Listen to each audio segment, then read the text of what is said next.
Breakfast with Bob. Welcome, everybody. Breakfast with Bob. My name is Bob Babbitt. We're brought to you by the PTO, the Pro Triathletes Organization, by Amp Human, VeloFix, Normatec, Form Goggles, UCAN, and our Challenged Athletes Foundation. We just sent out 3,921 grants, totaling $5.9 million to keep challenged athletes in the game of life through sports. Our next guest, Nicole Bostick, is the marketing brand director for the New York City Triathlon. Nicole, how are you? I'm good. How are you? Thanks for having me. Well, New York City Tri is just one of our favorite events on the planet. My producer and I, John, have been doing Breakfast with Bob from there for a number of years. And I know this year it'll be virtual. And I just wanted to find out what you guys are going to be doing virtually for the epic event known as, actually the official name, 2020 Verizon New York City Triathlon. Yeah. It has you actually are more familiar with the race than I am. I actually only started working on this just 6-8 months ago. Okay. Obviously we're in this pandemic, and this pandemic has posed some really interesting challenges for our industry as a whole. Certainly for our company and for this particular event. We have been, long story short, we stayed in touch with the city to really see what was going on. New York City was really the sort of epicenter for the pandemic, unfortunately. So we really didn't have a lot of confidence that we would be able to have an in real life event. And of course, that's exactly what happened. It's just in the safety and interest of everyone involved, the city, our participants, our volunteers, our sponsors, just everyone, for us not to have the event. So we recently canceled, but we didn't want to cancel and disappear completely off the map. We still wanted to engage our triathlon community in doing something. So we came up with this virtual duathlon idea. So the 2020 virtual duathlon, presented by Verizon New York City Triathlon, is the official name. It's the first time we're doing this. So it's going to be a learning experience, but we see a lot of our peers doing similar things in the industry. Yeah, and you guys you're involved with in terms of the charity so people, their options are, if they're already signed up for the event. Sure. I'll give you the 3 options. Yeah. So what we offered for 2020 registrants was as follows. They actually have 4 options. Okay. Option number 1 was to defer to 2021. Okay. Option number 2 was defer to 2022. We wanted to give people as much flexibility as possible. Option number 3 was to donate their registration fee to the Lifetime Foundation, which is our in-house philanthropic arm. And then option number 4 was a refund, of course, because we do recognize that, these are tough financial times for people. We want to make sure they have every option available to them, on the table. With the first 3 options, deferral to 21, 22, or donation, the virtual race is actually going to be complimentary for those individuals.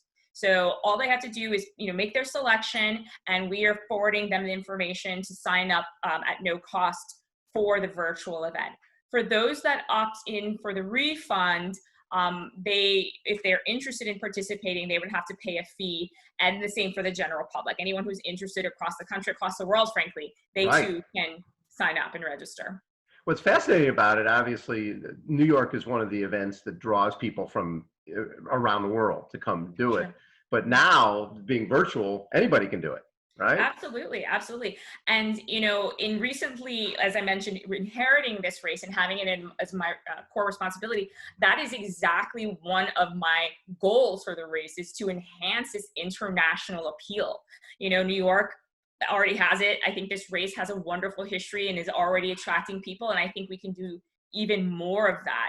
And I'm lucky that one of the other events that I represent is the Miami Marathon here, where I'm located in Miami, which is also a tremendous international draw. We at least 45% of our participants are from Latin America. And I think I can replicate a lot of that with the New York Triathlon. So this will be the first step with the virtual to sort of start us on that path of getting more people from all over the world to come.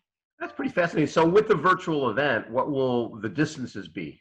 Sure. The Yeah. distances are, well, it's a duathlon. Right, So right. it's a Yeah. run, bike, run. So the leg one is a run that's 1 mile. The second leg is a bike, 6.2, or I mean, sorry, 25 miles. And the Yes. third leg is a run, which is 6.2 miles. So 125 and 6.2.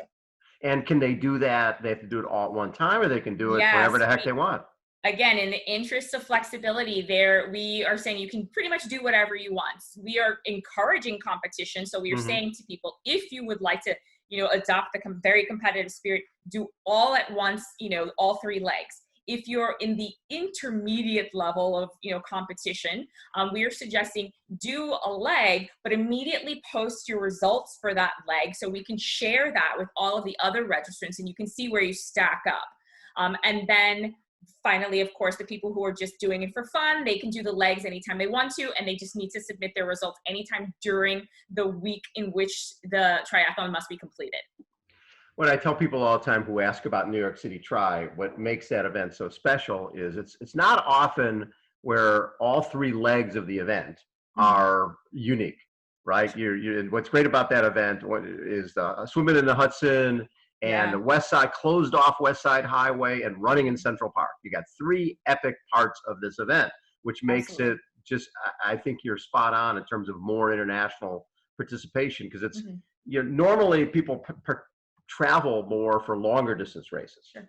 but there's certain races like New York, Chicago, Alcatraz. Hmm. Those are the type of events that are shorter events, but still people will travel internationally. Absolutely. They're iconic, they are absolutely iconic. Being able to participate, frankly, in most any event in New York City is an amazing feat given the complexities of the city itself and the population. So to swim in the Hudson, to be in the West Side Highway without traffic, to be in Central Park are once in a lifetime opportunities. If you're lucky, you get to do it more than once. Yes. Now, with the events, and Mhm. obviously you've been involved for 7, 8 months. Is there a lot of crossover between, hey, we're promoting Miami Marathon, we got New York City Tri, we want to reach out to the marathoners and have them participate in a triathlon? Is there much Yeah, crossover? there is actually a decent amount of crossover. And part of the reason specific to this market is that we also have 2 other lifetime triathlons here in Miami. Hmm. One was, I should say, the South Beach Triathlon, which we actually just recently sold to some, peers in the community. And then the Right. other is Escape to Miami Triathlon. So with that, we have a pretty good base of triathletes here who have participated in our other triathlons around the country. So they've definitely participated in New York. And likewise, New York is Miami is the backyard for New Yorkers in terms of vacation. So you constantly are having New Yorkers come down here and vice versa travel. So we do get a lot of crossover between these 2 markets in particular.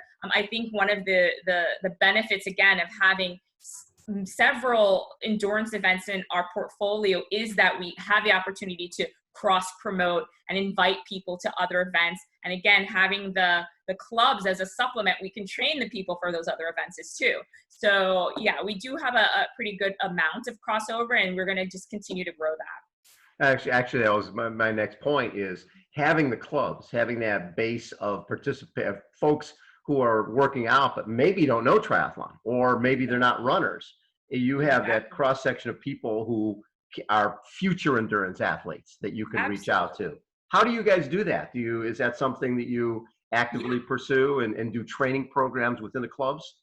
Absolutely. They do have training programs within the clubs. I am certainly not versed on them Right. as much as any of the in-house folks over there who are a fantastic team, but we do have training clubs, and I do partner with our clubs to make sure communications are shared. So for example, right now, for the virtual triathlon, I was just reaching out to our sales teams about putting some in-club messaging about the tries to the club members who are now back in the gyms finally. So we're going to have, various ads and, promotional collateral, et cetera, to, encourage people. And I think that because this virtual is a run, bike, run, I think we're actually going to have a lot of success in attracting newbies, because the swim seems to be the most intimidating It factor is. for newbies, It, So this is their first baby step into trying, at a triathlon. And then added to that is doing it at your own pace, without, any pressures of competition if you choose. I think that'll be a good first way to introduce people. So we're very optimistic about being able to attract more people who haven't done it before. In fact, one of my goals, again, sorry, I'm talking too much. No, you're not at all. Yeah. Okay. One of my goals, again, is, we have several gravel events out west, like Leadville is a popular one, Sugar Rush, DK, Dirty Kansas. So I actually do want to really target those guys, those gravel riders, and see if they can give this a go. So that's going to be another intention. Hopefully you'll see some gravel riders joining the registration pool shortly.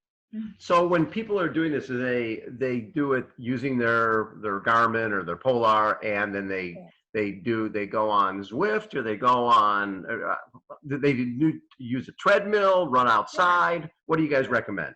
Right now, it looks like we are doing all of the above. You pick your favorite device and you submit your results.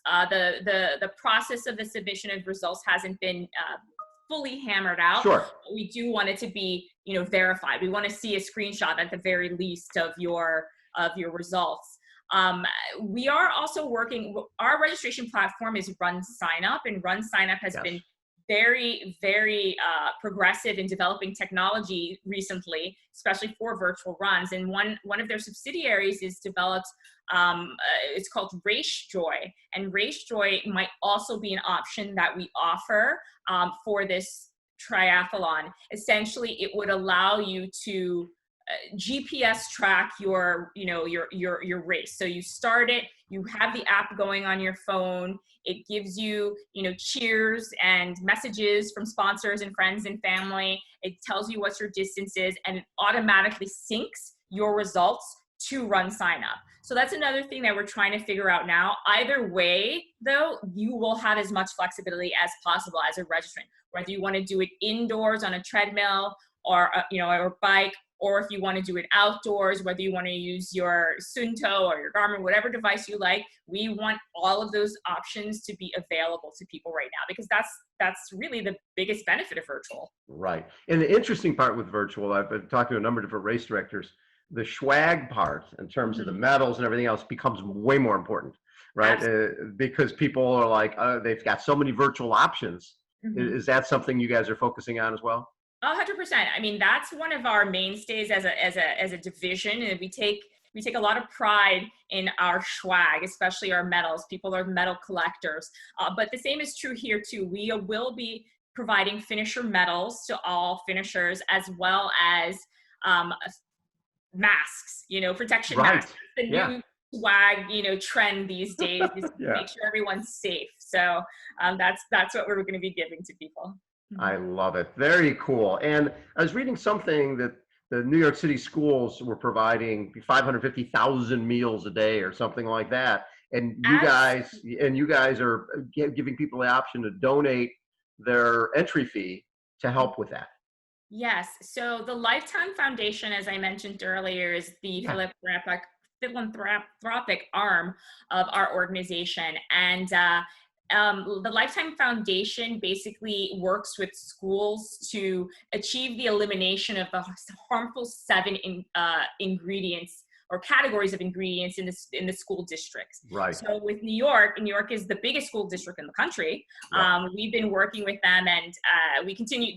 The city is serving about 550,000 meals a day that the Lifetime Foundation is aiding them in. So there's 2 choices for donation. One is you can donate your entire entry fee if you were a 2020 registrant to the Lifetime Foundation. And 2, even if you're registering for the virtual, you still have an opportunity to give there as well.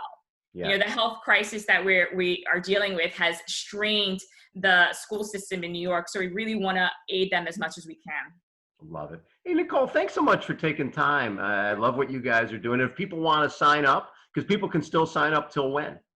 They can sign up all the way until race day. Race day is July 19th, was going to be the original date of the in real life event. And so we're keeping that as the final date for the virtual. And if they'd like to sign up, they can just go to www.nyctry.com, and all the information is there. Perfect. Nicole, thank you so much for taking time. Really appreciate it and love what you guys do with New York. And hopefully next year we'll see you at the start at the Hudson. I hope so. I hope so. Fingers crossed. Love it. Nicole Bostick has been our guest. Again, we're brought to you by the Pro Triathletes Organization, Amp Human, VeloFix, Normatec, Form Goggles, UCAN, and our Challenged Athletes Foundation. Thanks, everybody, for tuning in. We'll catch you next time.